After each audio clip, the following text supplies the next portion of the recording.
On behalf of the Walmart Sustainability team, welcome to our 2022 Sustainability Milestone Summit. We are so excited to be here back in person, but we also have several thousand associates, friends, suppliers, partners online, so welcome to you as well. We're really excited about the day ahead. We know this is a critical moment for people and for the planet. And we know that we have to address climate change, nature loss, and the impact of plastic pollution. This decade could determine our future, and our associates and our customers are increasingly demanding that we do more. Which is why I'm so proud that we've made a commitment to becoming a regenerative company and to delivering against our bold goals, such as zero waste by 2025 in our own operations and zero emissions by 2040. And we're really excited today to celebrate progress against these goals, but more importantly, to focus on the work ahead. There are still problems to solve, and solving them will require continued innovation, accelerated action, and engaging all voices. Like the work we do with Open Call to identify and select new made in the USA suppliers. And today, I'm super excited to welcome ProudSource. In your bags, you'll find a ProudSource water bottle. They're one of our newest suppliers. Welcome, guys. Please stand up.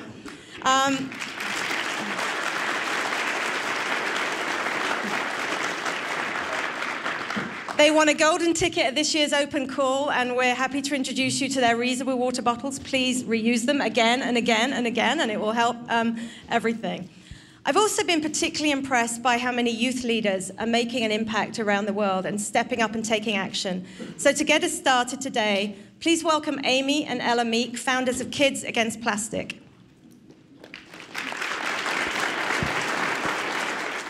The UN's IPCC estimates that we have just over 7 years left to keep global temperatures below a 1.5-degree rise and prevent catastrophic consequences of climate change. This means that we no longer have time to waste before taking the climate action necessary to address this crisis.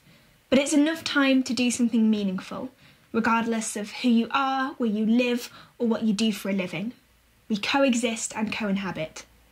7 years is also the amount of time that we've been running our charity Kids Against Plastic to help address the plastic pollution crisis through education programmes, behaviour change, and importantly, youth empowerment. During the time that we've been running our charity, we've seen a shift in attitudes and views towards plastic, from both the public and from the corporate sector. Even at Walmart, you've made some great changes to reduce your impact as a big business, from harnessing solar power to reducing your use of plastic bags and your carbon emissions. This action is brilliant and necessary, but it doesn't mean that the sustainability box is ticked for you. This change needs to continue and be bigger and better than before. You've set some meaningful goals, but you must also set interim targets that match the urgency of the situation we're in. We need to see market leaders like Walmart leading the way for consumers by making sustainable purchasing and action accessible, affordable, and genuine. Your customers demand it and increasingly expect you to provide solutions. 7 years left to act isn't a number plucked from the air that can be dismissed like climate targets of previous years have been dismissed. It's a stark reminder, a ticking clock that tells us that now is the time to act, for the sake of our planet, our businesses, and for the future of our generation. The next few years are life critical. Let's make them count. Yeah, that was great, wasn't it? We hear you, Ella and Amy. Thank you for pushing us to continue on our sustainability journey. Now, to get us really started this morning, please join me in welcoming our CEO, Doug McMillan. Thank you for being here, Doug. Thank you. Morning.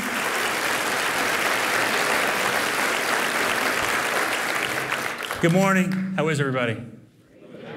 Thank you for being here. Thank you for being here if you're a Walmart or Sam's associate here in the U.S. or around the world. Thank you if you're one of our other partners. We appreciate your time and attention. Laura, nice to see you. I thought you were tired. You just can't stay out of it? Sorry. It was distracting. I'm like, am I going back in time here? We want to, I think, focus today on a number of things, but the thing that's primarily on my mind is the engagement of a broader group. When I look around this room, including you, Laura, I see people that have been involved in this effort for a lot of years, a lot of people that deeply care about it. But we would like to reach everybody. We would like to reach all of our associates. We'd like to reach all of our supplier partners and everyone else around the world so that we can make more progress in this window of time that these two young ladies described. I want to start this morning talking about our purpose and why we care about this.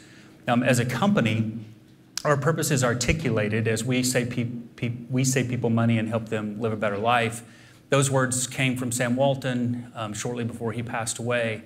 And I think a lot of us understand that purpose. Many people have internalized that, and it means something to them in a deep way.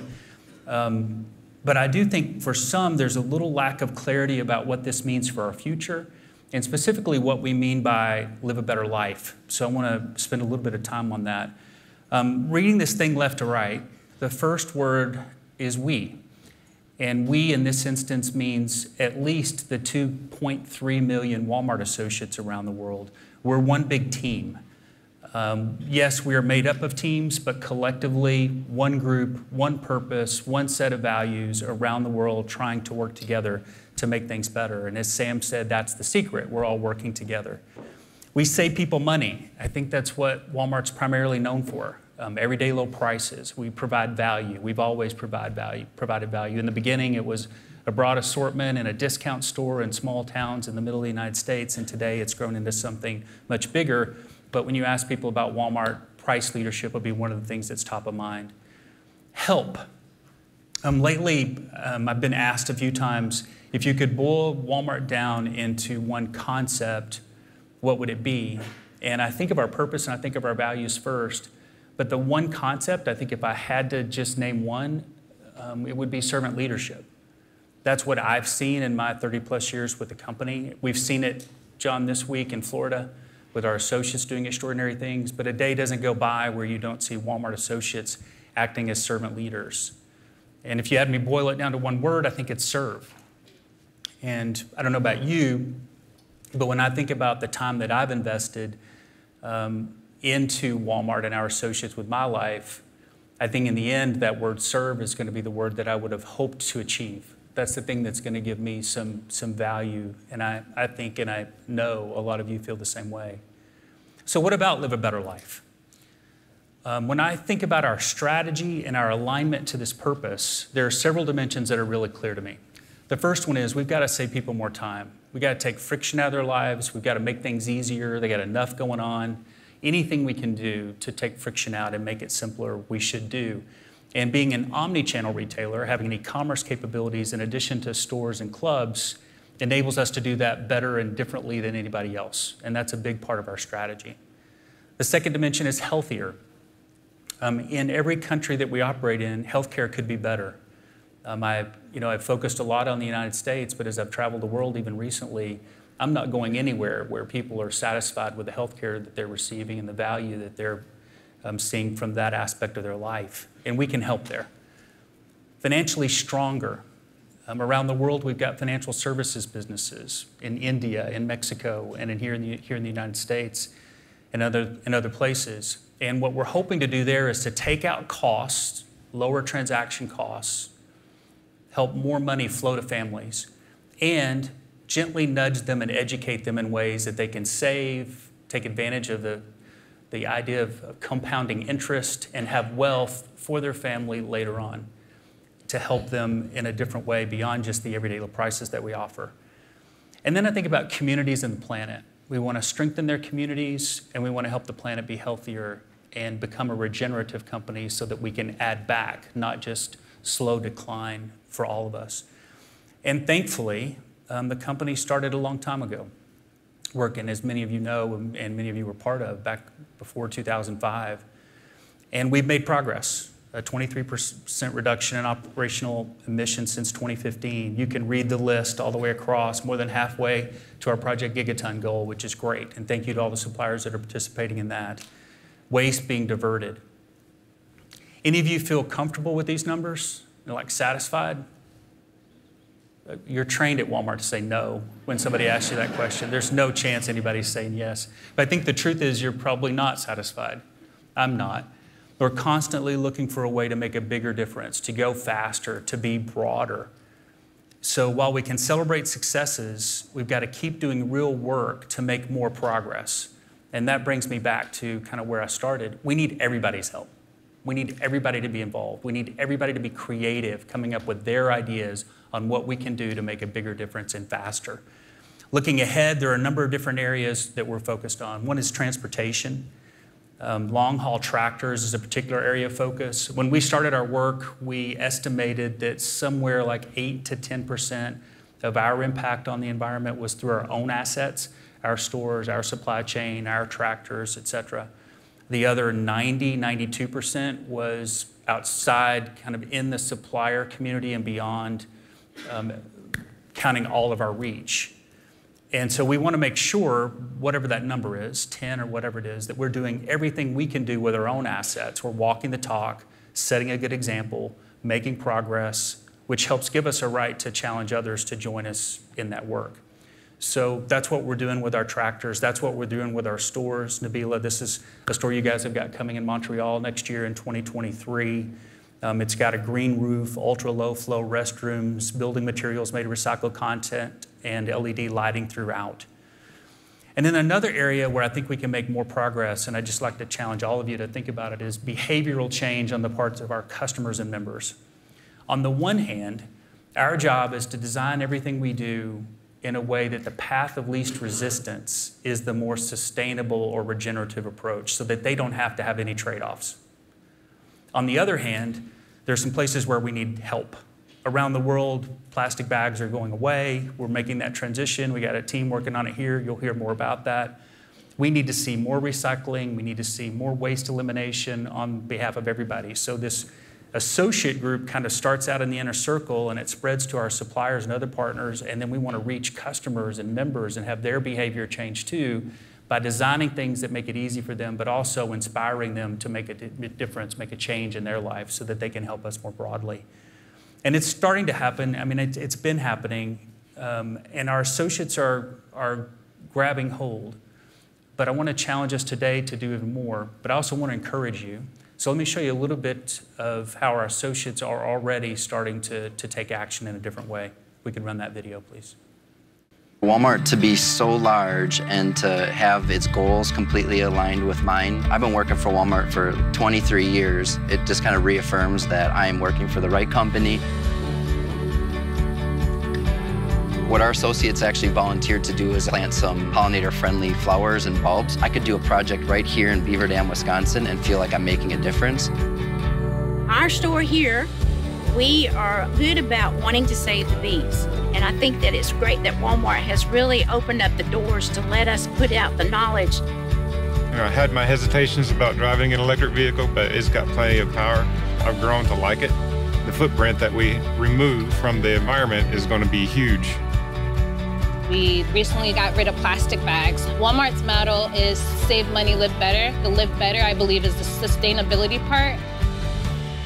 Walmart ha creado varios programas para mejorar la familia de México, que vivan mejor. The company is made of ordinary people doing extraordinary things. We have an opportunity to basically have a ripple effect upon the world. If we can kind of lead the way and show a shining example of what others can do, I think others will follow suit too as well.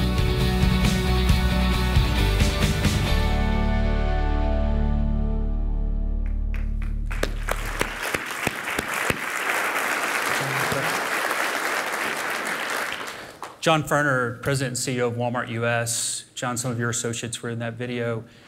Talk a little bit about what you're seeing now as it relates to embedding regeneration, sustainable thinking into our business throughout the business.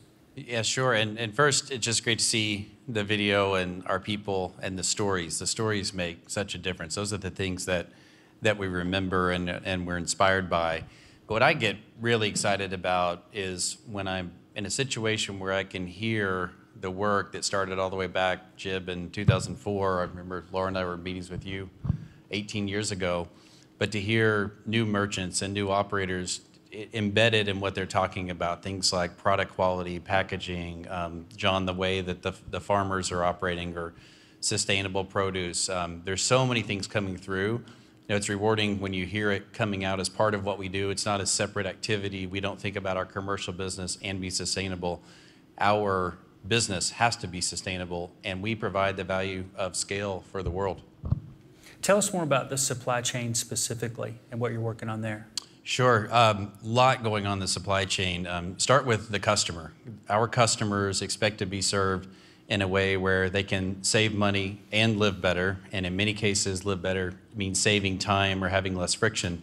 So we've taken a step back and taken a look at the entire supply chain, and the supply chain, they're no longer 4 independent supply chains, but it is a more broad supply chain that consolidates early, sometimes offshore, and then can deconsolidate as late as the refrigerator. And the exciting part about the capabilities we've built from the local markets, from the stores to the driveway, is those are going to be electric. And we've made a commitment that all of our vehicles that we'll be purchasing going forward will be electric from BrightDrop or from Ford or from others. We have a deal with Canoe, a startup. So we're going to be extremely committed to helping build scale, like Walmart can do, in the electric utility vehicle space. That's really exciting. If you had one ask of our associates or suppliers, what would that be? I think I would say exactly what I heard from you just a couple minutes ago. This is an effort that we need everyone. This isn't an effort where it just needs to be a few people in a room trying to solve big problems. The 2 young ladies in the video said it. This is our problem. And for some people, they're actively engaged. That's great. There are others that may not be engaged and they might be passive about it. But there are things we can do each and every day that will make an impact. Even when the consumer, in certain cases, certain instances, aren't all that concerned, we can make a difference. So I would just ask that this become a part of who we are, part of what you do, and a part of what we can make change for the good of everyone together. Yeah, so as you leave today, as you leave this meeting, think about what you can do to help make that possible.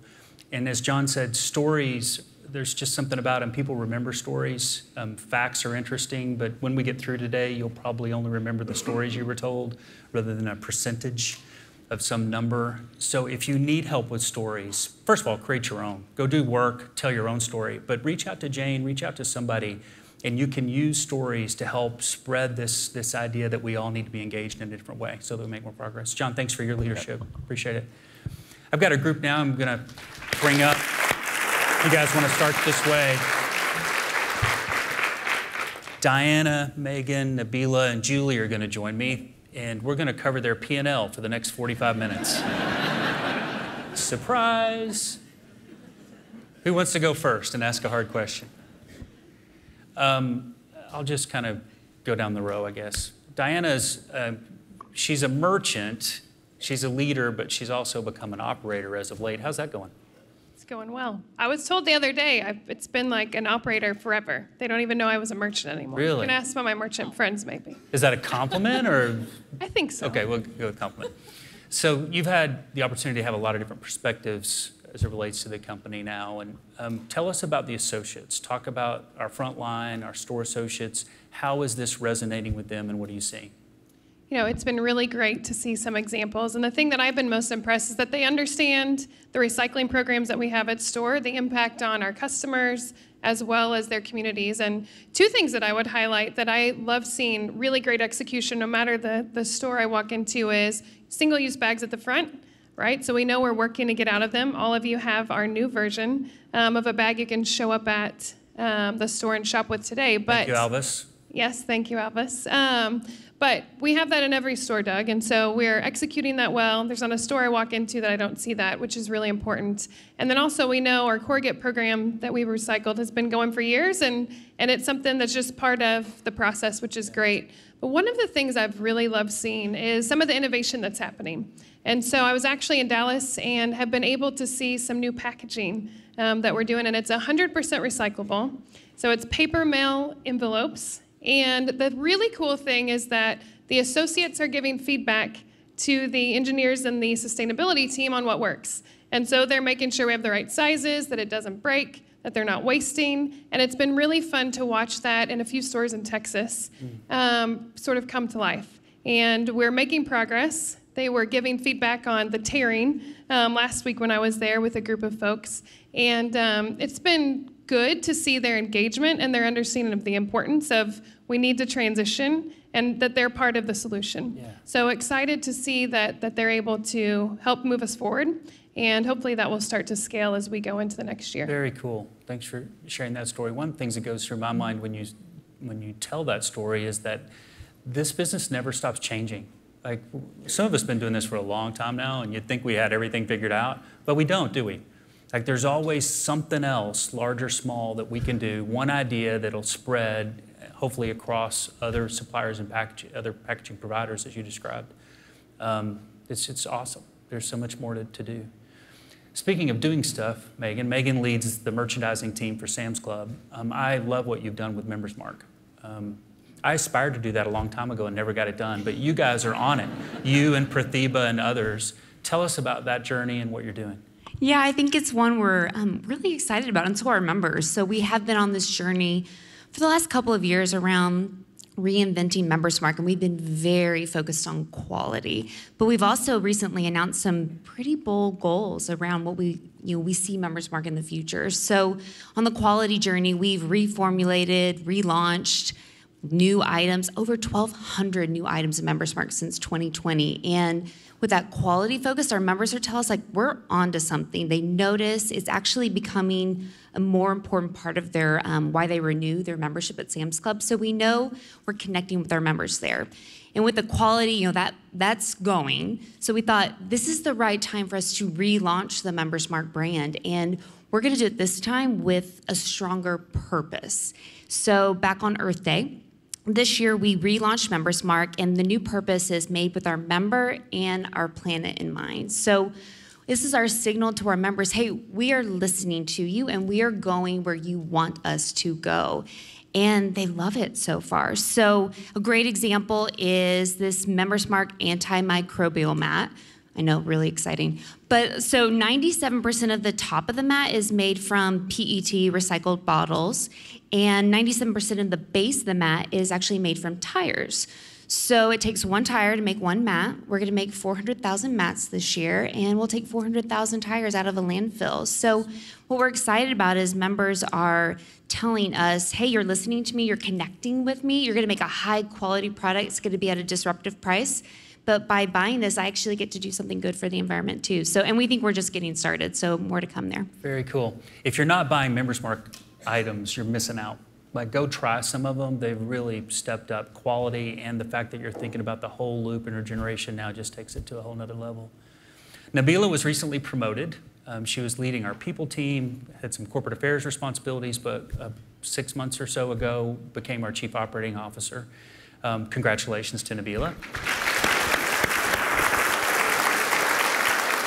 So you too are getting a different perspective. This intersection of people and operations is a natural one. Tell us what you're seeing as it relates to regeneration. Yeah, so I think in Canada, we've had the opportunity to lead in regeneration for some time. But since our regeneration commitments, we've just accelerated our position. And it started really with leadership, Doug. I think bringing the Regenerative Leadership Summit that you all did here last year to our leadership team, connecting our vision and purpose around regeneration, our commitments to personal goals, and everyone across the Canadian leadership team made those personal commitments of how they were going to drive our mission forward. And since then, it's enabled us to build a truly enterprise approach, a roadmap that cuts across every single part of the organization. So, the Montreal, our most sustainable store that's going to be in our fleet, that was from the real estate team. We've made huge bets on electric vehicles in our transport and supply team. We've planted 10 pollinator gardens across our stores. We removed reused plastic bags from our operations across the entire country from coast to coast as of April. We've made the largest commitment in sustainable beef, 2.5 million pounds of sustainable beef, the largest commitment in Canada. And that's the kind of acceleration that comes after the leadership team and the entire organization, our associates in our stores, and our leaders just connect their hearts to this mission. Mm-hmm. And I think it goes back to what you said, like, this is about much more than just doing it because it's good business. It's about the next generation. And many people may or may not know that there's a really rich Indigenous community in Canada. And we've made a commitment to learn from our Indigenous community. And the Indigenous community has this belief or this principle, it's called 7 generations. And it basically asks you to think about the decisions you're making and the effect it'll have on 7 generations ahead of you. And that's something that we took as a reflection point in our leadership journey, and it's really made a huge difference. So it's really powerful. Yeah, it's really good. There's been a lot of progress made out of Walmart Canada recently. Thanks for recapping some of it. That's been kind of a legacy of the business, but you guys are taking it to the next level. And when I think about your store, it reminds me of a store we did a long time ago in Lawrence, Kansas. We changed something in the Sam's Clubs in Fayetteville. At times, it makes sense to go find a product or a building or something that you can push out to the edge and try experimental things, be more aggressive. You know, this company's not going to get broken over one store that doesn't go well. We need to push the envelope, and it's great to see you guys are doing that again. So Julie, we've got people, 2.3 million, but we also got a lot of products. And products all have a story. Every item has its own story. And you and the merchants are helping to push things forward and design regeneration into items. Would you talk a little bit about how you're doing that, what's happening? Yeah, it's been really fun. Our merchants, especially in hard lines, have a huge focus on sustainability. What they're doing is essentially in their AOP, they include sustainability as a pillar and they make it a focus. We also, every line review, so every time I go walk a store, walk the layout center with the team, they talk about all the sustainability work that they're doing and the packaging and the things that they're changing. In hardlines, one of the things that we've found that really works is choosing a couple champions. So we have a couple champions from the merchant side. We also have product development team members from our product team. And we get together and we actually meet on a quarterly basis and we talk about what are our goals? Are we going to achieve them? We share best practices. Some great things have come from it. It's really one of our most fun meetings that we have every quarter because what we see is the team come in and they're so proud of, hey, we found this item before. We thought through how do we actually remove some of this plastic or how do we think about different components that we can use in the product that were recyclable, similar to the things that Megan talked about. And what we found is that we're making really big progress from that. And so as a BU, I would tell you we're pretty competitive. And we like to think that we're leading the way across my peers. I see John on the front. He might debate me, but we get a mic if you want, John. You can yeah, debate it's okay. What we are loving is that we think that we are going to be the first BU in hardlines to meet our sustainable packaging goals. And so we're feeling pretty good about that. And we also have a huge opportunity that we think is, nearing the end on Project Gigaton, where we are ahead of maybe our peers in thinking through how do we work with our suppliers. So I think this sort of culmination of putting it in your AOP, thinking about it at the front of everything we do. And then the last thing I would say for us is that we do not want to change anything about our quality. We only want to improve it. And so I think often people think, well, if we use sustainable type of materials or we make sure the packaging is more sustainable, that the cost might go up. Mm-hmm. And so what we've done is say, or at the expense of quality. And what we're saying is, no, we're going to have equal to or better quality and we're going to lower the cost, if possible, based on this. And so what's been really fun is often in our walkthroughs, I'll say, okay, is this going to cost our customer any more? And you know what my team tells me every time? We've thought through this in so many ways, actually, Julie, it's going to cost less or it's going to be the same, but we're really focusing on not increasing that cost to the customer. So it's a fun journey. Love that. Being a systemic thinker and understanding the whole story so that you can change something and have the outcome be what you described is absolutely the right approach. And it takes merchants diving into detail and doing hard work to figure it out. But grateful to everybody that's actually making that happen. One last question for each one of you, and then we'll wrap up. As a leader, what advice would you give to other leaders about how to instill this mindset and regeneration in your associate group, the group that you lead? Nabila, you want to go first? Yeah, for sure. So, we've been on a really big journey on well-being. And when we think about well-being, we also think about social and environmental well-being. We know how much our environment and society and what's happening in society affects our well-being. And when we think about the future, we will all want resilience. We want resilience as individuals, we want resilience in our families, we want resilience in our communities, we want resilience in our business. And protecting the environment, working on sustainability is building resilience into the business. Mm-hmm. And it's about also building resilience into our social lives and our family lives and our personal lives. And so, again, it's just connecting those things and the things we're working on together. And when you do that, I think people see that and they just automatically want to make a difference. It's good. Julie? Yeah, I think it's about putting the customer first. And as we're thinking through this, often we would say, this is what the customer wants, right? And if we're thinking about the customer first, we're able to more broadly think about they want to have the best price, the best quality, and the sustainability. And if we're thinking through that with our suppliers, I think we have really big wins. Yeah. Megan? Mine's about the same. Like we say we're member obsessed at Sam's. So if you really listen to your member, like they want this and they're excited about it. So we want them to trust us that they're going to get a great product when they buy something from us, but they're also going to do something good for the world around them, and that's important to us as well. I think what's different today versus the past is it's really how do you create it into part of your daily routine, and how do you make sure that everyone understands that they can play a role and that they can make a difference. And so similar to making sure it's part of the AOP, as you're walking stores talking about it, we have to make this part of everyday life to really make sure that it is right for the next decades and right for the future. So celebrating the wins, recognizing those that are going above and beyond and bringing ideas and really trying some things along the way. So as long as we keep it top of mind every single day, I think we will be surprised about what we can do. Yeah. Celebrating the wins is important. Recognizing good work and recognizing people as part of the process. Telling stories, give people something to read. Take them on an Eat What You Cook trip. Go to a factory, go to a field, understand things, touch things, learn. Hopefully you're curious and trying to figure out what's next and how to make things better in this variety of ways. Thank you for your leadership. We just challenge all of you as you leave this session today to go do something different and go inspire others so that we get more impact. Thank you all. Great job.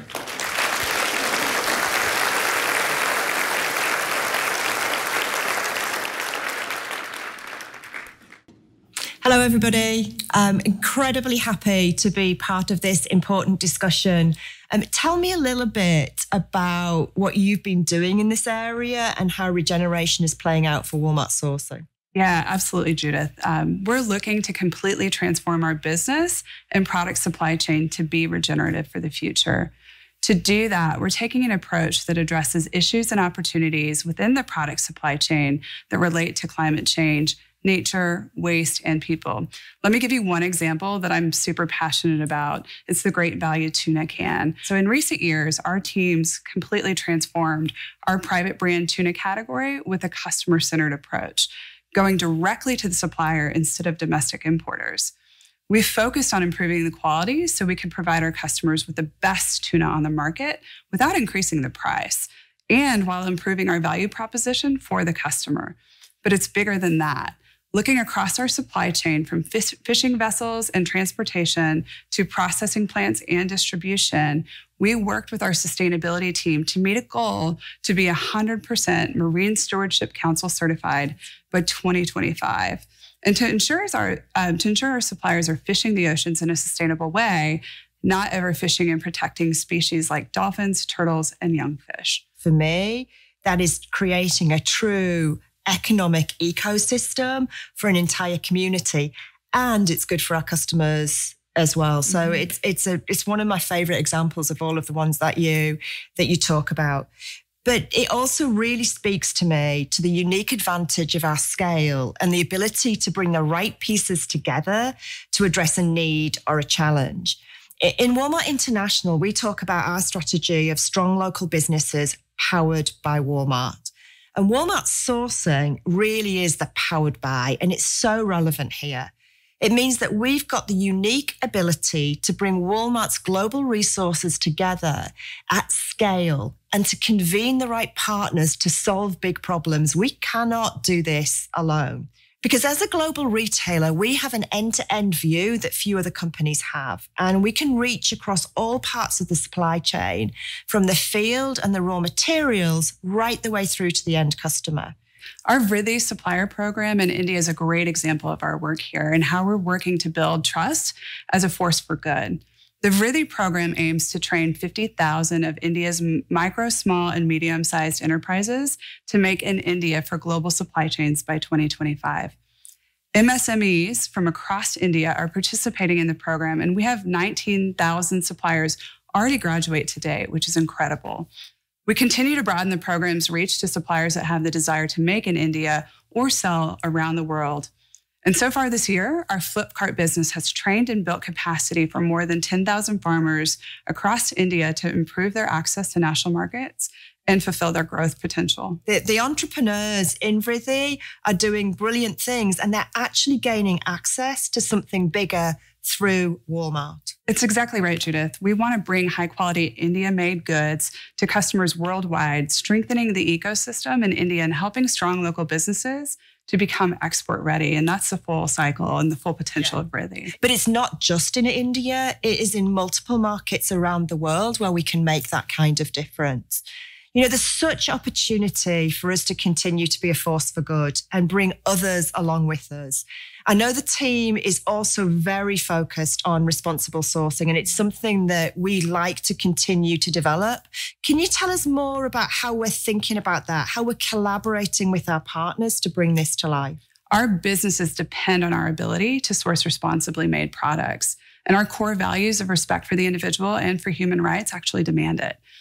We've long held our suppliers to strict standards by holding them accountable through facility audits and empowering workers to speak up when something isn't right. We recently enhanced supplier requirements for supply chain traceability, making it very clear to our suppliers that they have a responsibility to know their end-to-end supply chains and uphold our standards throughout the process, not just in their own facilities. And this extends to their suppliers, their subcontractors, their agents, and upstream production or processing of any of the components or raw materials they're using to make for the products they sell to us at Walmart. We're also working to help develop and promote the Ethical Charter on Responsible Labor Practices, a labor code of conduct for the fresh produce industry.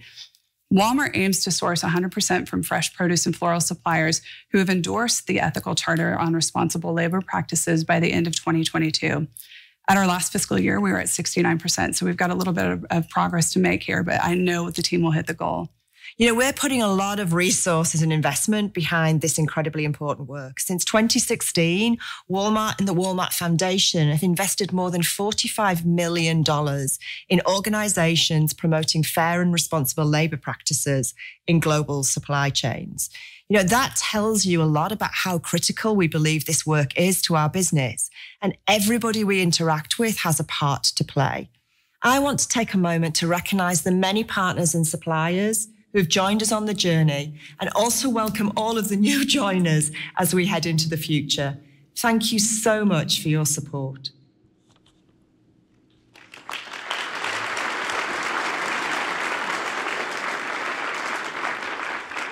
Well, thanks to Judith and Andrea. You know, it's true. People are at the heart of a retail business, and so is nature. Almost everything that we sell can be traced back to nature: forests, oceans, grasslands, freshwater systems. Yet natural ecosystems are at a point of crisis. So as part of our commitment to become a regenerative company, Walmart and the Walmart Foundation have made a commitment to more sustainably manage, conserve, or restore 50 million acres of land and 1 million square miles of ocean by 2030. So how are we doing this? A few examples. First of all, by fostering more sustainable production of commodities. For example, by the end of last year, more than 550 of our suppliers, thanks very much, have engaged in the nature pillar of Project Gigaton. Second, supporting conservation of critical ecosystems. So, for example, Walmart's Acres for America program, to date with National Fish and Wildlife Foundation, has conserved 1.8 million acres of land in the United States. Third, place-based projects, and we'll hear more about that in a minute. These are projects that combine sustainable production of commodities with conservation and restoration and livelihoods for local communities. You heard Judith and Andrea mention that. So Tuna in the Republic of Marshall Islands is an example, rice in Arkansas, cattle grazing in the Northern Great Plains. These are all examples, and we'll talk about that in a moment. But before I bring up some fantastic leaders to help us understand what's happening in this space, let's hear from Charles Redfield, who's our EVP and Chief Merchandising Officer at Walmart. And he's going to explain why has he asked his teams to prioritize this work. Hi, everyone. My name's Charles Redfield. I'm the Chief Merchandising Officer here for Walmart US.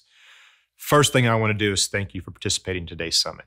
You know, over the years, I've worked with many of you, and I know the dedication you bring to what you do. Together, we work to serve millions of customers each day by bringing them quality products at everyday low prices. Our ability to do this effectively is based on our commitment to building a sustainable, regenerative, and reliable supply chain, especially where staples such as animal proteins, row crops, and seafood are concerned. These ingredients are foundational to the health and nutrition of our customers and our communities, and they must continue to be accessible, affordable, and sustainably sourced. One of the most effective ways to do this is through place-based solutions. These solutions support local ecosystems, and they create a shared value by generating important benefits both for people, nature, and also business. In the last year, we launched several place-based initiatives across key commodities such as beef, rice, and tuna. And we did this just to demonstrate that a localized approach to soil health and a community resilience is actually possible. While we've made meaningful progress towards our goals, we know there's much more to do, but we can't do it alone. All of us, our associates, suppliers, and NGO partners play a critical role in this work, and I look forward to what we'll accomplish together. So thank you to everyone working to accelerate this work. We see the impact, and we must continue to replicate this across our entire business. Thank you again for your collaboration. Kathleen, over to you. Thanks so much, Charles. And I'd like to welcome up here some partners of ours from the merchandising ranks, the supplier community, NGOs, so please join me up here. We're going to go deeper into a few examples just to help bring it to life for people. So come on up, so you can sit anywhere you like, grab a mic. I'm really super pleased to be joined here today.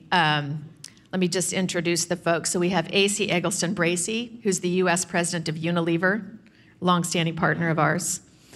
We've got Mr. Nick Sekran, who's the chief conservation officer at World Wildlife. Great to see you, Nick. Matt Arnold, who's the global head of impact, finance, and markets at Nature Conservancy. Welcome, Matt. And of course, Martine Mundo at Walmart, who is our SVP and GMM of produce and seafood and all things fresh these days. So thanks for being with us, Martine. So let's start off, Nick, with you, because it was really the groundbreaking work of your team that led us to realize we needed to elevate nature to the same level of energy and waste and people in supply chains. And it was this report, the Living Planet report, a number of years ago that kind of got our attention. Tell us a little bit about this work. Thank you so much, Kathleen. We publish the Living Planet report every 2 years. And in it, we unpack an index called the Living Planet Index, where we look at the status of species. And specifically in the last report, we looked at the status of some 4,400 species and 21,000 monitored populations representing those species. And what we found is that between 1970 and 2018, there was a 68% decline in those populations. Now, that is a statistic which should worry all of us. It is, unfortunately, representative of what's happening to nature. We're seeing loss and degradation across the world. And that's why Walmart's nature target is so important. We can't change those trend lines unless we work with business. And I have to say, you've been an amazing partner. I mean, this is a journey, progressive realization. You mentioned the work in the Northern Great Plains. We happen to work with you there. You're our partner as we work with others. And we're making big headway. You know, we've set an ambitious target to bring 1 million acres of land and better land stewardship in ways that are good for livelihoods, but good for nature too. And we're nearly half of our way there already. And now, because the target is against 2025, I think we've done 530,000 acres already. And the good thing about that, Kathleen, is not just good for the environment, it's also good for people. So 60% of those ranches are either managed or co-managed by women, and some 40% or 39% to be exact, for ranches less than 40. So we're actually making a difference in the lives of people, but a representative slice of the population at that. Yeah, and full disclosure, I come from a ranching family in Montana, and it's really that intersection of people's livelihoods and nature that we're talking about here, and people need to eat. So we live on a finite planet. How can we continue to produce food for people, yet conserve the critical ecosystems that we need to, and sustain livelihoods of people in those communities who are producing? That's really the vision. So Martine, you've been putting this into practice, leading fresh initiatives, produce, seafood. Tell us a bit about your work. How have you tackled this? Well, morning, everyone. Let me talk a little bit about the importance of pollinators, right? I would start by saying we really need insects, right? Especially the ones that are, pollinators. About 75%, Kathleen, of the major crops in the world, they require pollination, or they are dependent on pollinators. Last year, in April last year, we launched the largest pollinator protection project of any U.S. retailer in the U.S. And there, we established 2 or 3 clear commitments. The first one was reduce nature loss. The second one was incorporate integrated pest management. And last but not least, we choose to, label pollinator friendly on our live plants in our stores. And when we talk about stores, we've been, watching the video, it's impossible for us not to talk about the role of our associates, right? They're playing a critical role on us, advancing forward some of these initiatives. I would say that over 50% of the progress that has been made in our stores, Kathleen, has been driven by the fact that we were able to provide the training so they know how to humanely interact with swarms. And I can tell, as a result of that, both in clubs and stores, we were able to relocate safely more than 15 million bees and create 15 million, pollinator gardens.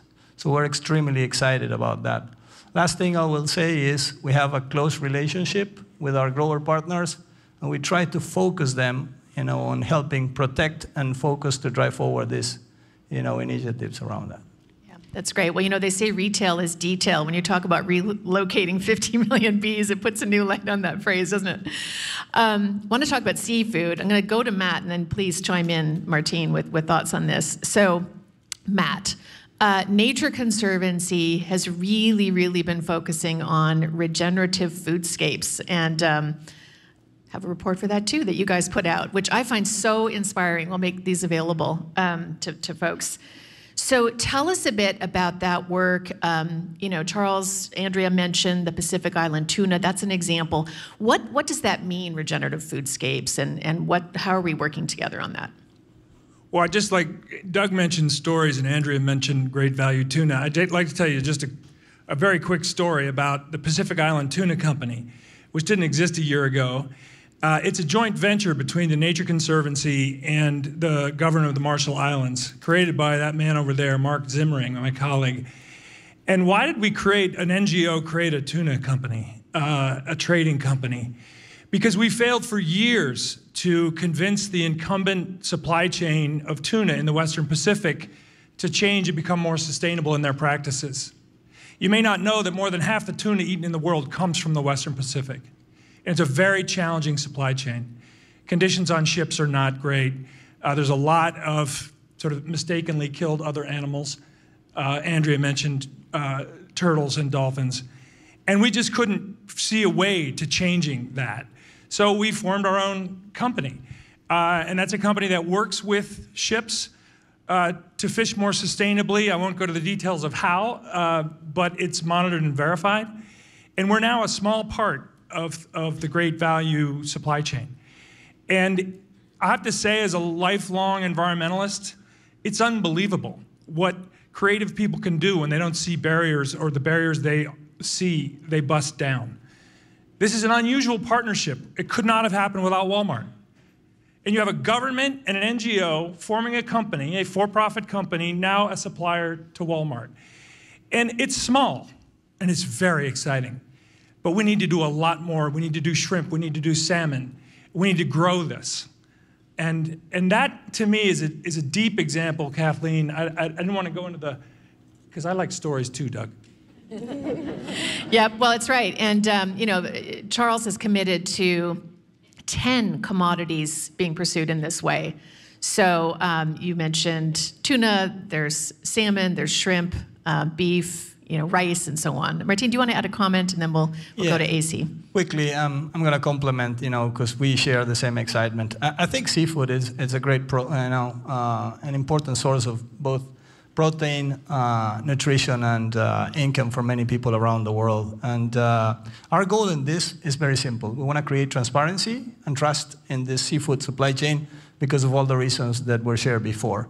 And in order for us to do that, certifications are critical. I'll give you one example. Some of the fresh or frozen or farmed wild seafood that we source, it earns the certification of the marine stewardship. So that is absolutely a great thing for us. I can say that we're over 98% sustainable in these practices.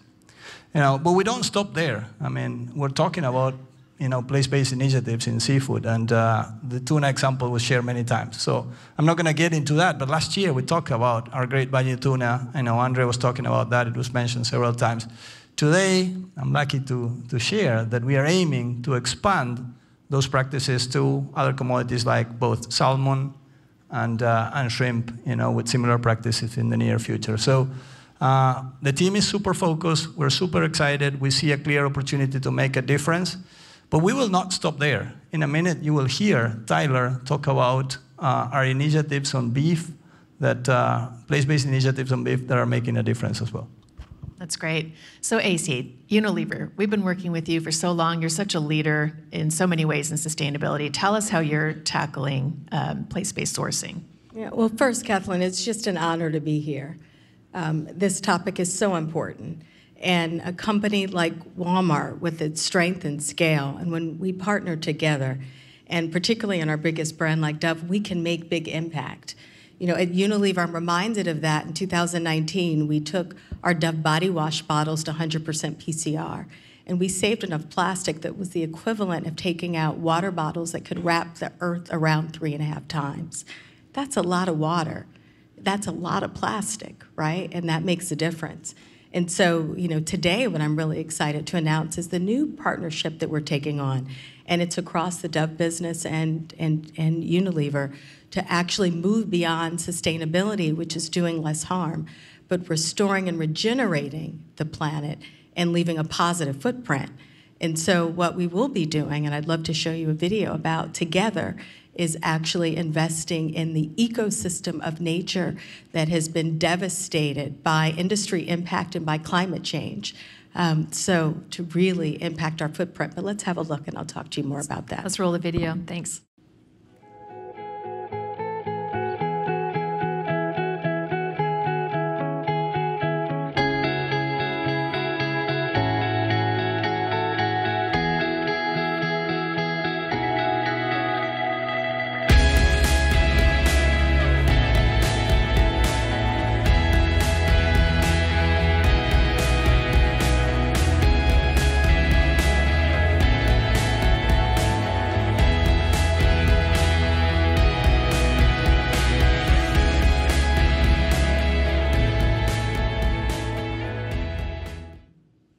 So let's just unpack that a little bit. We are so excited about this because this is a 5-year commitment, and this is a big, ambitious commitment, bigger than any beauty company has made.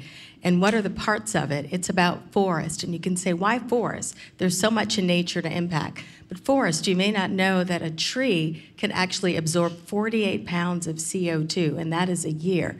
So it makes a big difference in our fight against climate action and climate change. The second thing are the ecosystems that support that.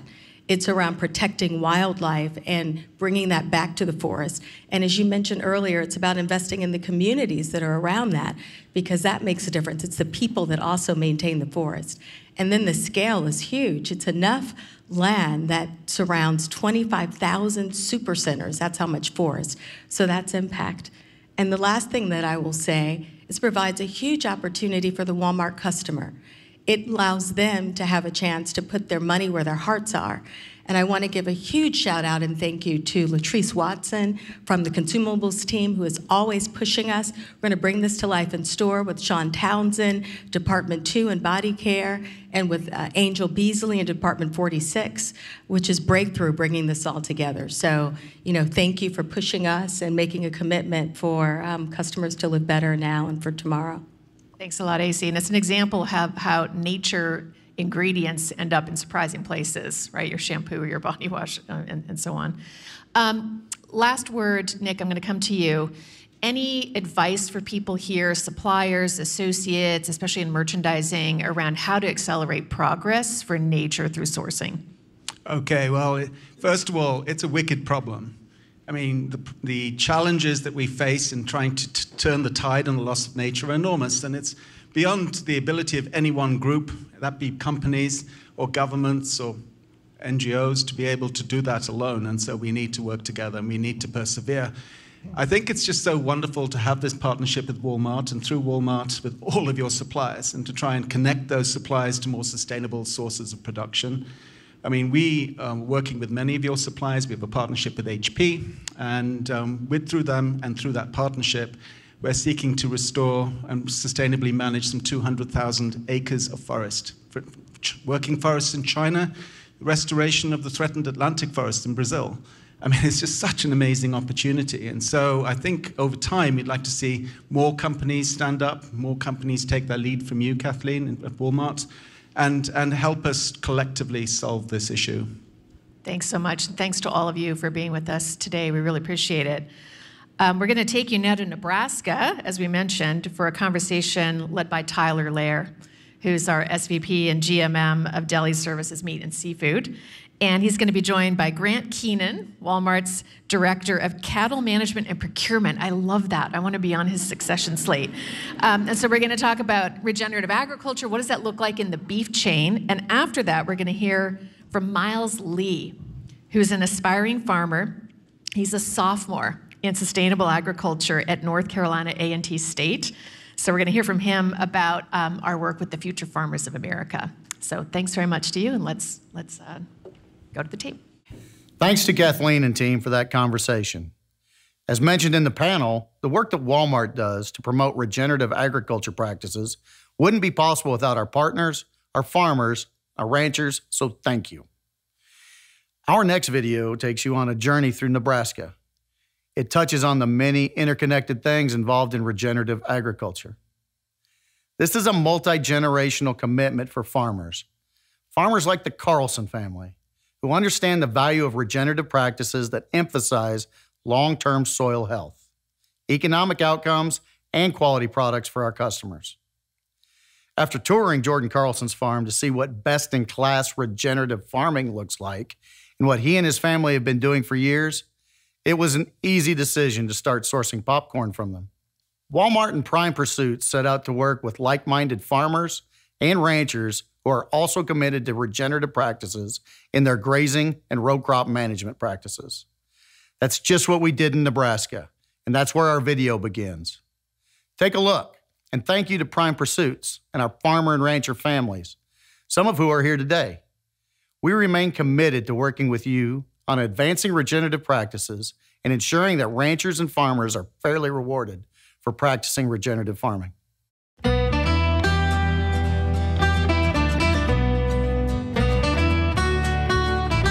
This all started 136 years ago when my great-granddad came in here and settled right here behind this tree. Our objective is to improve this land to make it better for the next generation. I've ranched here all my life. I'd be the 5th generation here on the ranch. Regenerative ranching is what we're all about. In order for us to get it to that point, we have to become better stewards of the land. We have to become more productive. We have to be better grass producers. Here today at the Tucker Ranch, we're on thousands of acres of native grassland, which is supporting over 50+ native species of plants, forbs, wildflowers. The management practices that we're using are adding biodiversity and allowing those native plants to flourish in the system. We're using every single product back in the cycle to be done again the next year with very, very little commercial input. We're able to give the customers what they've always said they want. They want to know what's in it, they want to know where it came from. This is a set of Prime Pursuit steers that are dedicated specifically for the program at Walmart. We're able to continue tracing that animal all the way through the supply chain and to that customer shelf. Year after year, we've got to fill that high moisture corn pile. We've got to come back and bring the crop in and utilize that throughout the whole next year. And that field that we grabbed that crop from has got to do that for us again next year and the year after that. To be a farmer, you have to have good soil health. The cover crop does take the carbon out of the air, and we can put something on behind our main crops to help the environment, help our soil health. We've been excited to see the interest by farmers to grow small grains and couple that with legume cover crops, which allow us to grow nitrogen for our following year's corn using sunlight energy only. In today's modern agriculture and ranching, we feel if we do the right thing today, the right thing will happen tomorrow. This ranch is in tremendous hands for the 6th, the 7th, and many generations to come.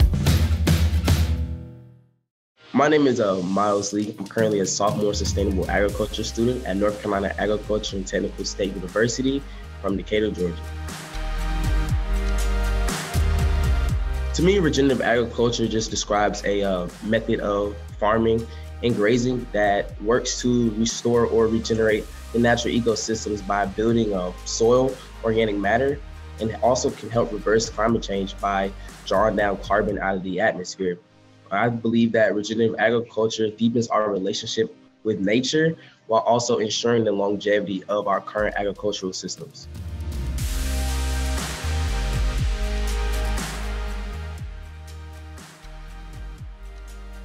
As I got involved with Future Farmers of America in high school, it served as a tremendous stepping stone in intertwining my passion that I had in my youth when I was just outside digging holes into a career that could translate into soil conservation. And understanding the role that soil conservation has in establishing our agricultural systems for future generations is important for young people to be recruited into agriculture.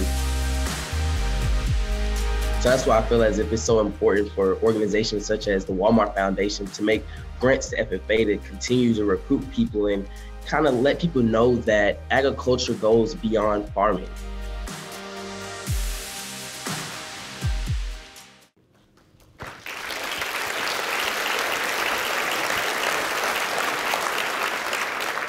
Good morning.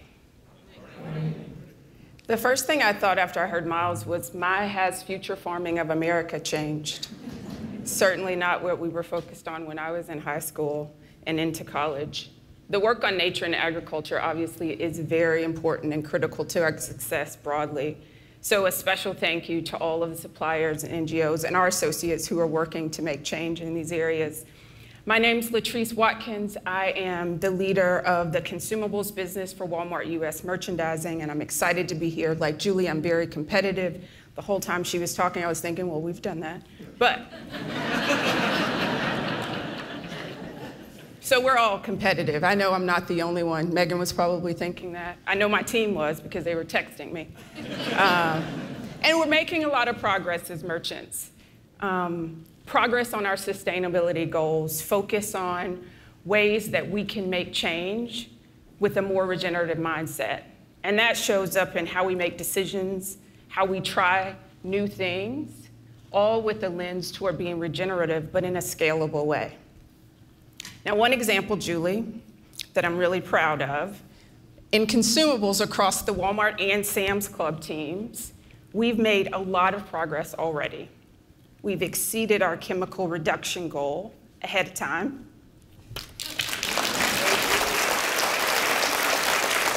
And we've reduced our priority chemical footprint of formulated products by 17%. I think that's really impressive. And Doug, I know you said progress is important, but we're not finished. And so we'll keep going. But we're a global company. And so separately around the world, we've made a lot of progress by investing in circular economies, trying to find ways to bring products and innovations together that help us reduce waste and encourage more sustainable behaviors. So I'm going to give you a few examples. The first one is the circular connector. Now, we launched this in April, and maybe many of you have heard of it already, but it is a way of finding sustainable products and connecting people who need those sustainable products. So, a matchmaking in we have it, you need it, and it's an online tool that helps us bring those two things together, which I think is really important. We already have over 165 innovations submitted, and they're across design, recycling, reduction, waste. It covers the whole gamut. So if you're out there and you need these types of tools, we already have one available for you. Second, a pilot lunch by Sam's Club in Texas. And it was with a collaboration with an organization called Texan by Nature. Dan, every time I went over my notes and I read it, Texan by Nature just made me think of you. And Texans for Clean Water. And the organization helps to recycle PET thermoforms in El Paso. And this is creating a pathway to allow us to reduce litter and waste in our roadways and waterways by making recycling much more accessible. Finally, you've heard about it. Anybody got a blue bag on their chair? We are scaling the solutions to give us the opportunity to identify alternatives for single bag use. Last June, Nabila told you we started in Canada. We will also have it in Mexico, in Chile, and in many states across the United States. Obviously, our associates and teams are very important to making this happen, and we appreciate the work that they do to make it easy. And another special shout out to Alvis for this bag in particular.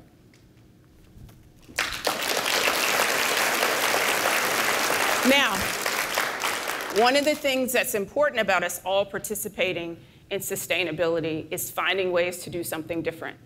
How many of you take your reusable bag to Walmart right now? Okay, so there are a number of us in this room with this new bag can do something different.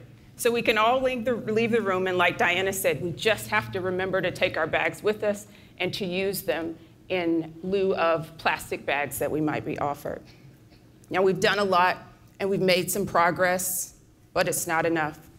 So I'd like to make a couple of announcements on new things that we're doing.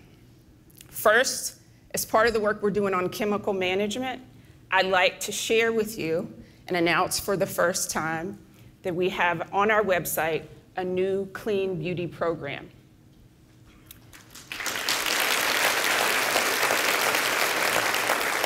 Now, this means that we've curated an assortment of products with 5,700 of the chemicals that you don't want in your beauty products.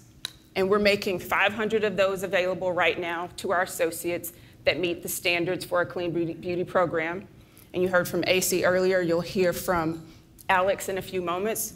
We'll ask you all to continue to participate with us in creating more products along with the rest of our supply base to bring more of these products to life for our customers. A big congratulations to the beauty team and to the sustainability team for the work that we've been able to do together to make this a reality for our customers. So the second thing, beyond our, she wants to clap back there.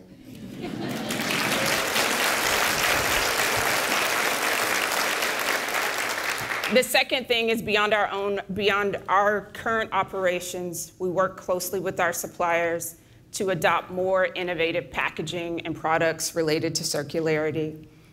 And while we've got a lot of progress, a lot of momentum around plastics, there is a lot more to do because change can be difficult. So I'm pleased to make the second announcement that Walmart.org is supporting Deltera to expand Plastic IQ to Latin America. So it's something we're already doing in lots of places, but we're expanding it to our Latin American teams. The tool will be available across Brazil and Indonesia, allowing many more companies to better measure and manage their plastic output. Because what you measure, what happens? When you measure, that's right, it gets better, you give yourself a better opportunity to make all the improvements that you want to make. So thank you to Walmart.org for that commitment. Now, all of this is an important part of becoming a regenerative company, but obviously we don't do it alone. And so we do have a group that's going to join me and talk about the work that we're doing to make sure that we're creating a more regenerative company and a more sustainable products across our portfolio. So I'd like to ask if Whitney, hi. Whitney's from our in-home team, if you'll join us up here. Alex Keith is the CEO of Beauty for Procter & Gamble, and Kirk Tanner is our CEO of Beverages for PepsiCo.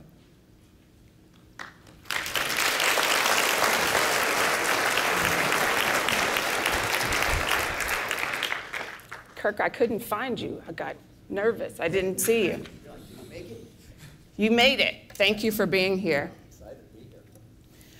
Let's start by talking about how we're leveraging the business to make impact in these outcomes related to sustainability and regeneration. And Whitney, I want to start with you because you've got incredible work going on in the in-home business. And I'd love for the team to hear more about what you're doing, what you're proud of.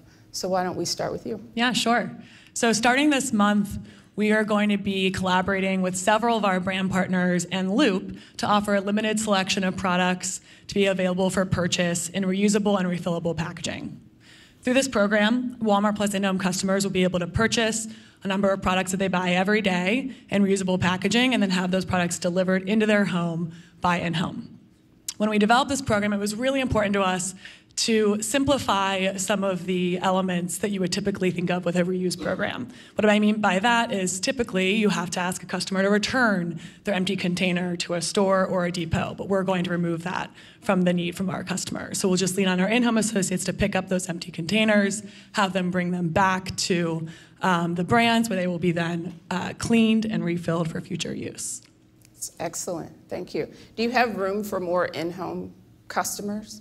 We have lots of room for more in-home customers. We also have room for more suppliers to list their products through this program. So we are launching this month with a limited selection of products, but we're really excited to get more and more products into this program. So if you're a supplier in the room today and you're not already involved in this program, I'd encourage you to get involved and work with us to get your products listed. Very cool, thank you. Alex, we've been working with P&G for a long time on sustainability, and I think the last time we were together in person, we talked about the launch of Tide Cold Water, and now we're talking about beauty products and sustainability. I know that you're proud of the work, and as a company, you all are really focused on sustainability and regeneration. So maybe talk a little bit more about what we're doing in beauty, or what you all are doing in beauty, and a lot of we're doing together. Sure, thanks. Thanks for the question. I think, we know that that over 80% of people in the world desire to live a more sustainable lifestyle, but less than 20% of them have taken any real action to actually do that. And it's that gap and that insight that really underpins Procter & Gamble's total strategy. Beauty is a bit at the forefront because of our consumer, but Procter & Gamble's total strategy, which is to provide superior products that give consumers and give people the usage experience they desire, the benefits they want, but are also sustainable. And so we eliminate the trade-off for people and allow them to reduce their footprint as they choose the products they want to use. Our business units are at the center of doing this and providing those innovations and products. But because of our size and scale, we need sustainability inventions that can provide the capabilities not only to our own business units, but in many ways the whole industry in order to make a real difference. So one of the big areas we've been focused on is plastics, and obviously increasing the recyclability of plastics. We have a number of programs corporately that are enabling us. The one great example is that we have invented and scaled a process using digital watermarking to increase the quantity and quality of recycled plastics. This whole work started with a partnership with the Ellen MacArthur Foundation, but now includes 160 companies and key NGOs as partners in the work. In the area of polypropylene, which is 20% of Procter & Gamble's plastic resin usage, we've invented a process that removes almost all the impurities from the end product, which in the end then increases the use of recycled polypropylene. And we're now out licensing this process so that the total industry can benefit from it. And finally, we've partnered over the last 2 years with the Recycling Partnership in the area of polypropylene. And pretty excited to say that in July, Walmart, P&G, and a number of companies in this room celebrated the important milestone that polypropylene is now widely recyclable because of the work of the coalition. we're so encouraged by that. We're now going to take the same approach with PET plastic, which is another, of course, big amount of plastic in our stream. So ultimately, we're doing work as a corporation to underpin the work in our business units like beauty. So as we innovate to bring products that people want to use, that provide superior benefits and usage experiences, they also reduce their footprints. And that will help us close that gap between intention and action. I think that's great. And the really important part about that is, one, we can take learnings across our companies, and two, we can collaborate together across multiple parts of the industry to make a broader impact. And I think that's what doing it together actually looks like and means. So thank you for that.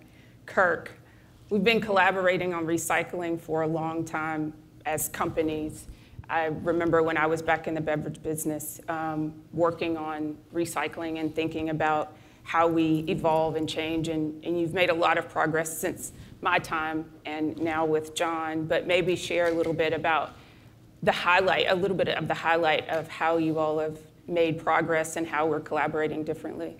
Yeah, no, this is a great opportunity to talk about this. One thing that's really exciting about this is real.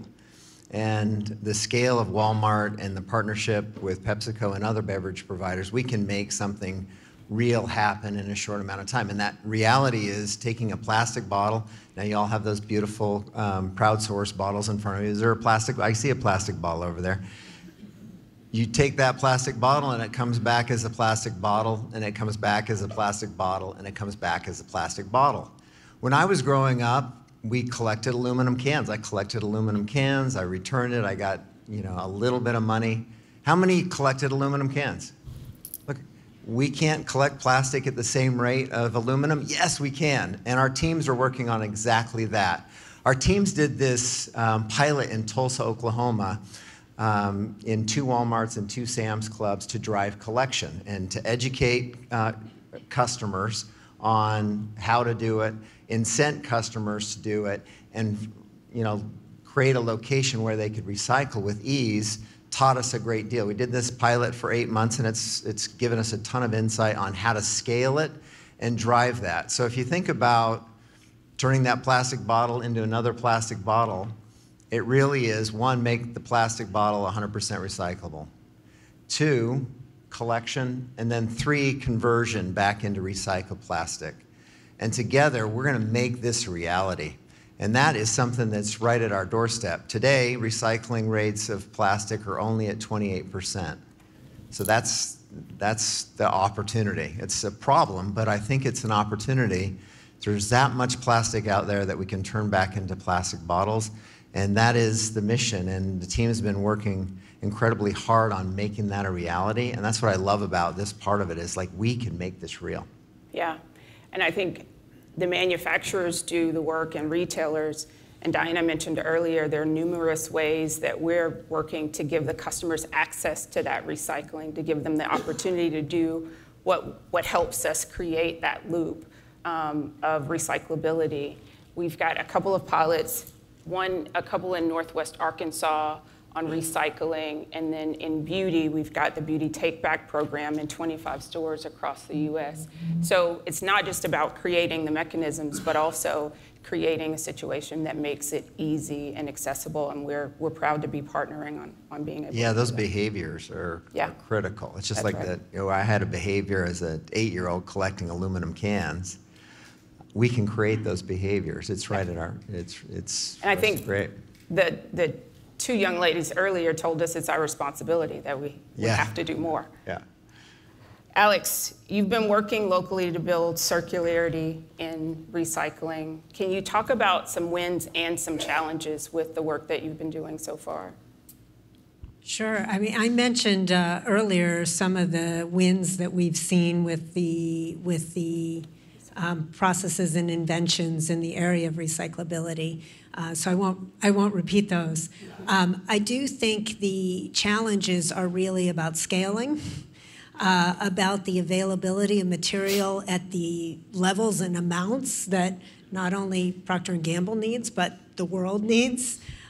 Certainly, I think behavior of people, and not only do we need to have the recycling streams available and the recycling technologies available, we need people to participate in those processes, so a bit along the lines of what Kirk was talking about. But I think, you know, we are seeing some real wins as we bring more of these superior products to market that do leverage recycled plastics, no virgin plastic or less virgin plastic. We are seeing that our intention is coming to life, and that ultimately a better plastic footprint coupled with products that people really want to use will lead to better outcome. That's right. I think last couple of questions. Thank you, Alex. What gives you hope, Kirk and Whitney? What are you excited about? Maybe Kirk go first, and then Whitney, you bring us home. Well, what gives me hope is there's real traction, and the entire industry is focused. I'm talking about the beverage industry. One, from the race over the last couple of years to make everything recyclable, and then work as an industry to make that happen. I would say the last thing that gives me hope is sustainability is at the center of our strategy as we talk as teams. It used to be we'd bring our innovation and we'd bring our things. Today, the sustainability of those products that we bring to you is at the heart of what we talk about. It's not just an afterthought. It's right in the center of the strategy, and that's a big difference, and that's what gives me hope. Sure. So as we are expanding in-home, and we're having a really big year of expansion this year, we're continuing to keep circularity and broader sustainability as really core pillars of our service. So already today, if you opt to get your in-home order delivered into your kitchen, we are offering packaging-free delivery, so no plastic bags that you have to deal with. By the end of this year, we plan to have all in-home orders arriving at customers' homes on an electric vehicle. And looking to the future, we're excited about finding new ways to incorporate sustainability into our broader offering. So we think that's what our customers want, but it's also what's best for the planet. That's pretty incredible. It's a 360 approach. It's pretty much everything we've talked about today. Congratulations. Can you all help me appreciate the panel?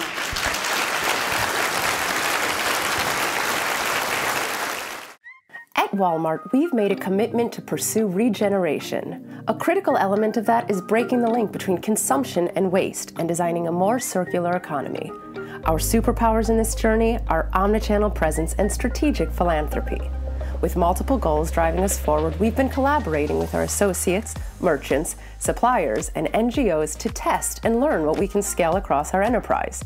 For example, this July, Walmart US launched a new program to help customers discover refurbished products at everyday low prices, making it easier to find, compare, and shop refurbished items online. In Chile, we partnered with El Gramo, a Chilean startup for bulk sale of private brand cleaning products in reusable packaging, and earlier this year expanded it with additional home cleaning products with Unilever. In Mexico, we are teaming up with 13 brand partners to expand recycling center programs for our customers, now in 21 stores across 9 states of Mexico. In 2022, we have helped 11,000 customers transform more than 9.2 tons of recyclable materials. In India, we've removed all plastic from Flipkart's shipping packaging. Another key part of this work is driven by interventions that help shift the recycling and reuse system and influence behavior change among customers.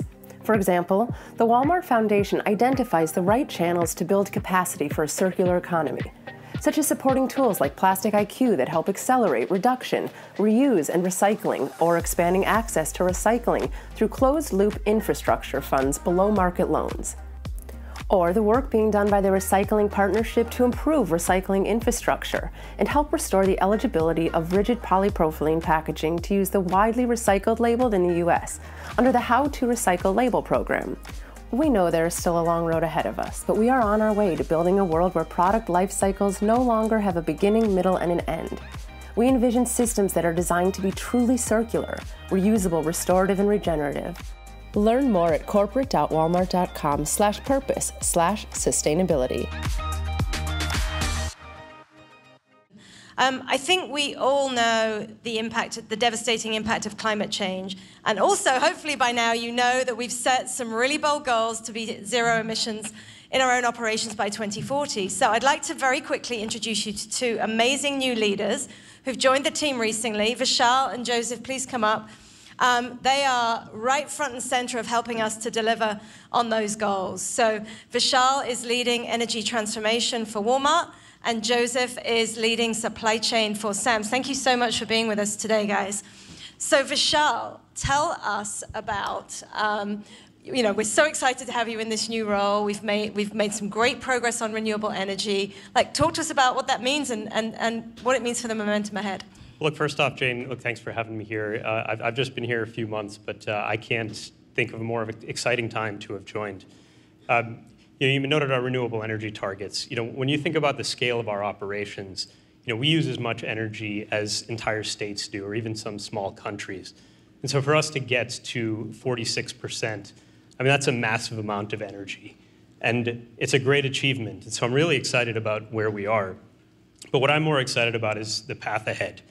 Whether it's our renewable power goals or our zero emissions targets, ultimately what we're trying to do within the energy transition that's taking place is really to transform how we secure and use all forms of energy and do it in a way that's not only cost effective, but ideally value accretive as well. Now, with the Inflation Reduction Act that has recently been passed, there's really an unprecedented amount of support for decarbonization now in this country.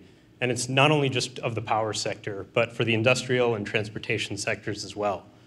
And even before the passage of that legislation, there's been a tremendous amount of innovation that's been taking place, both on improving existing technologies as well as developing new ones.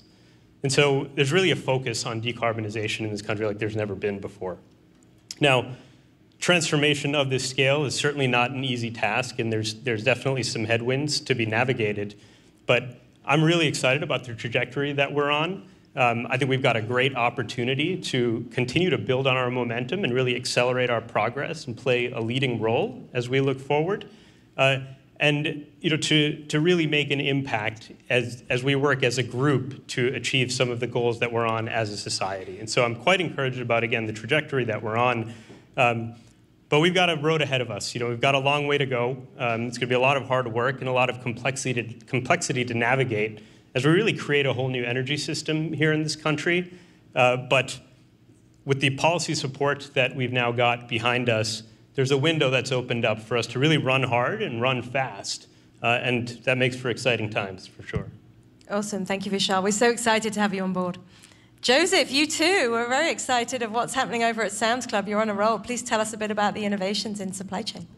Absolutely. So when we look at the supply chain and how we contribute to the regeneration goals, it starts first in looking at our existing system and how we can optimize those end-to-end flows to ultimately reduce the amount of miles, the amount of trucks. And in some cases, those are systems that have been highly optimized in the past, but we now can take a new look on a radical way and looking at how we can reduce those miles, increase utilization, reduce empty miles. But there's a piece that we can do in our own environment, but there's a lot of impact that we can create as we partner with our key suppliers to look at our end-to-end systems together and figure out how those can complement each other to reduce waste even further. We're also looking at opportunities with innovations, particularly in automation, how we can reduce the total amount of packaging that we use for our e-commerce business, which ultimately enables us to reduce trucks and the volume that's required to carry those packages. We're also looking with many of you on how we can enable e-commerce packaging to be more robust for e-commerce deliveries so that it shows up the way it was originally intended without us having to wrap it or do something else to add waste in the process. And then the last part, Doug alluded to it at the very beginning, we are looking also at our Class 8 vehicles and how we can drive innovations in that sector and be the first to pilot and scale things around either using electricity or hydrogen-fueled vehicles. Both what we do in our yards, we move a lot of trucks inside of our yards, but also on the road. And then you take another example with reefer trucks that keep our fresh and frozen products cool, looking at how we could add actually electricity into the mix to where instead of using diesel, as is common today, we could actually enable with electricity to keep the products cool for the full or most of the transit. That's awesome. Thank you, Joseph. So much exciting stuff happening at Sam's, and we're delighted that you're on board. So we have a little treat right now. One of our amazing innovative leaders, Rachel Griffin, who leads Last Mile, is out in the parking lot. So Rachel, hopefully this technology is going to work, and you're going to be able to show us what you've got going on out there. Good morning. I'm Rachel Griffin, and I'm out here representing supply chain innovation, all things over the road and last mile. And here, first up, we have the Bright Drop electric delivery van, which we've reserved 5,000 of, and they'll start hitting the road as soon as early next year. These will help us deliver online orders in a more sustainable way. Next up, we have the canoe delivery vehicle. These, we've committed to purchasing 4,500 over the next 5 years and will also be used to fulfill online orders. The Last Mile team has also partnered with autonomous delivery company Cruise using electric vehicles and expanding our drone delivery pilot with Drone Up. The transportation team has also been hard at work. Right here we have the Nikola transportation cab that's being used in a DC factory in California. Rachel, that's awesome. Make sure to come out and check out these vehicles today, and back to you, Jane. It nearly worked. It nearly worked really well. Rachel, thank you so much. And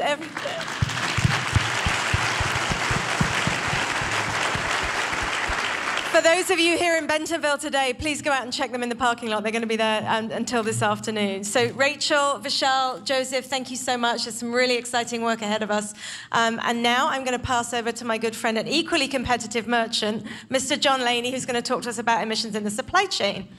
Thank you, guys.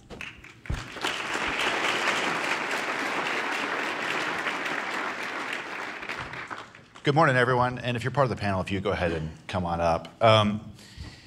So I'm going to talk to you a little bit today about Project Gigaton, and I have an exciting panel of folks here to help us learn a little bit today.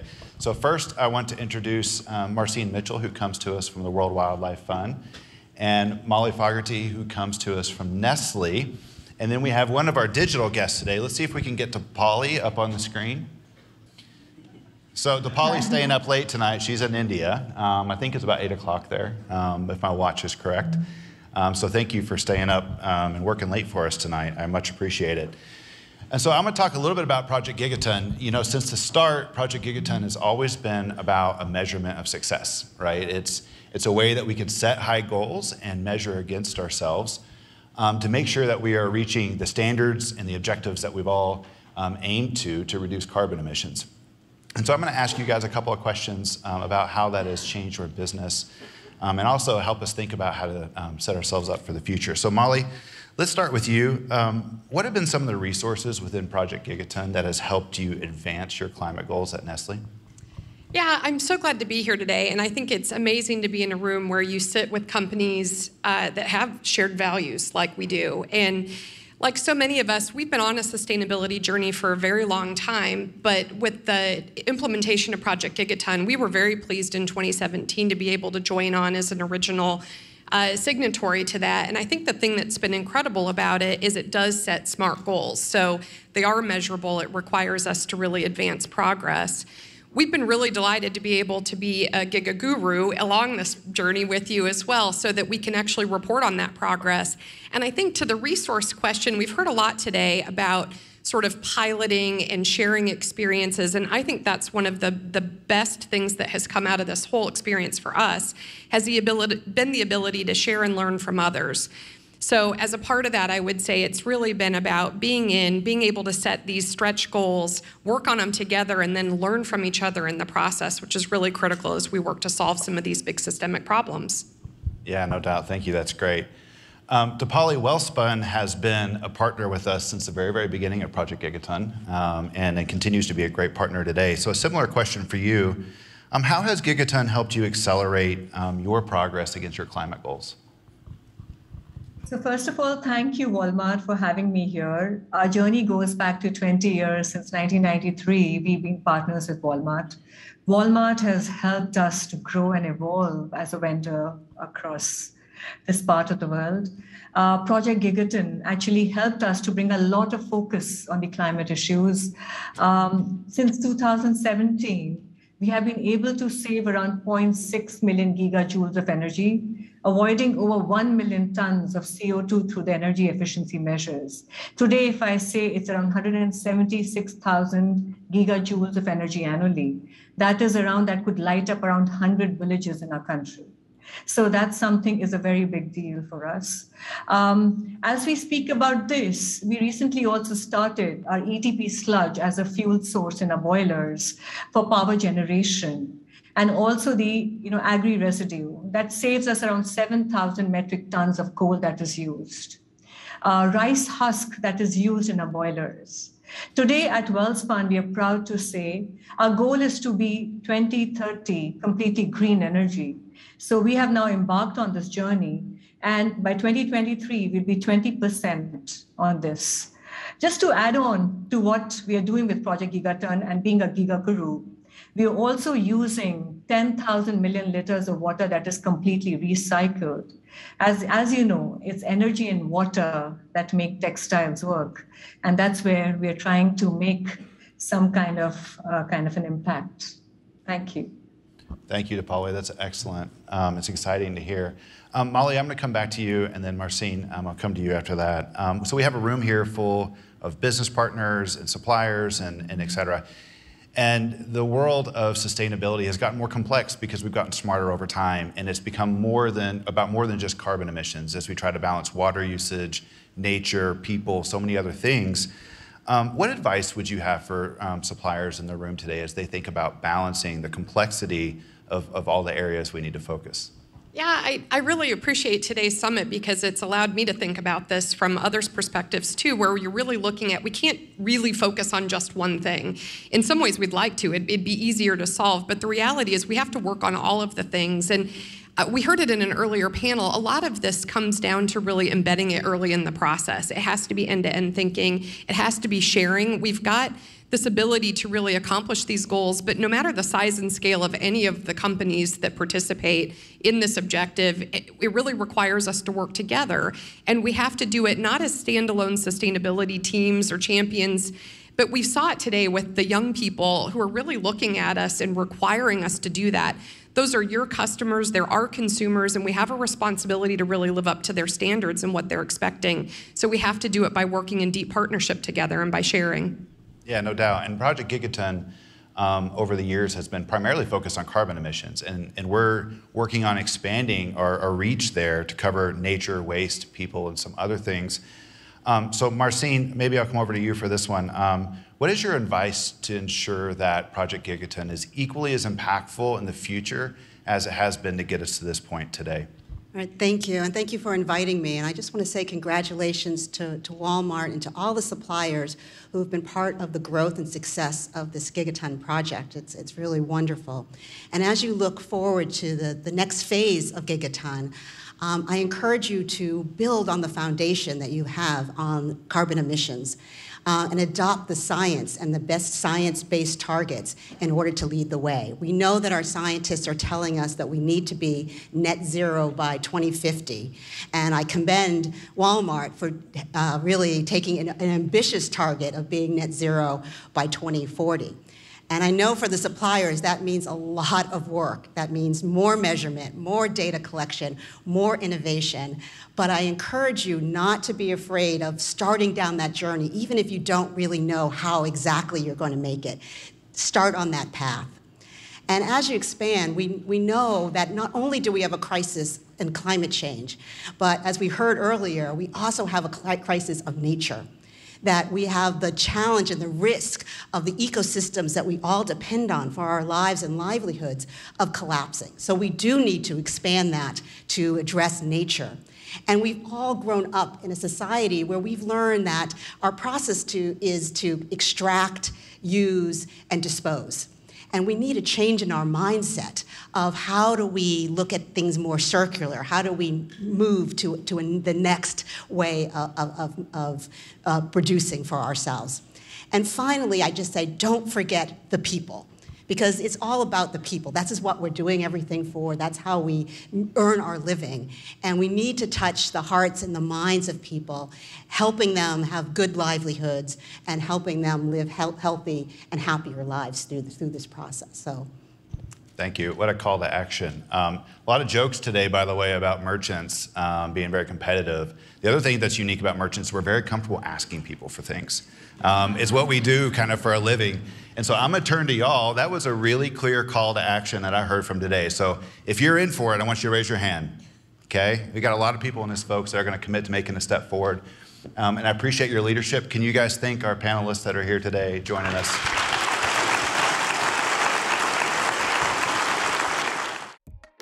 In 2017, Walmart launched Project Gigaton with a bold goal to avoid or reduce 1 gigaton of greenhouse gas emissions from the global value chain by 2030. Since then, Project Gigaton has evolved to 6 pillars of action: energy, waste, packaging, transportation, nature, and product use and design. Over 4,500 suppliers signed up. Over 2,500 reporting in 2021, representing over 70% of Walmart U.S. product net sales, and together reporting over 574 million metric tons of greenhouse gas emissions reduced or avoided since 2017. The big question then is, what's next for Project Gigaton? Here's a glimpse. Gigaton is evolving to become a broader platform that powers a more sustainable supply chain. Gigaton will emphasize taking action now and increasing impact. That means inspiring more ambitious goals, driving more collective action, and calling for faster systemic transformation, and working with industry leaders to listen to suppliers' needs and eliminate barriers in the journey toward a regenerative future. The future of Project Gigaton is here and is aimed at transformation, accelerating regeneration now. Join us on our journey. So apologies we went a little over this morning, but I hope you can see how passionate and committed we are here at Walmart on the topic of regeneration. And not only the passion and commitment, but the deliberate action and the innovation that has gone within the company, with our supplier community, with our NGO partners. I want to leave you with one thing. I have been absolutely privileged over the last year to get out and see some beautiful parts of the world. I have been in Botswana, I've been in Estes Park, and just recently in Yellowstone. And the thing that struck me is how beautiful, but also how fragile our world is. And I am committed to ensure that I pass on to the next generation an earth that is as habitable and as beautiful as the earth that I inherited. And I hope you will join us at Walmart in being that regenerative company in regenerative communities. Thank you for being here today, and I just encourage you to partner with us in many different ways to push this forward. Thank you.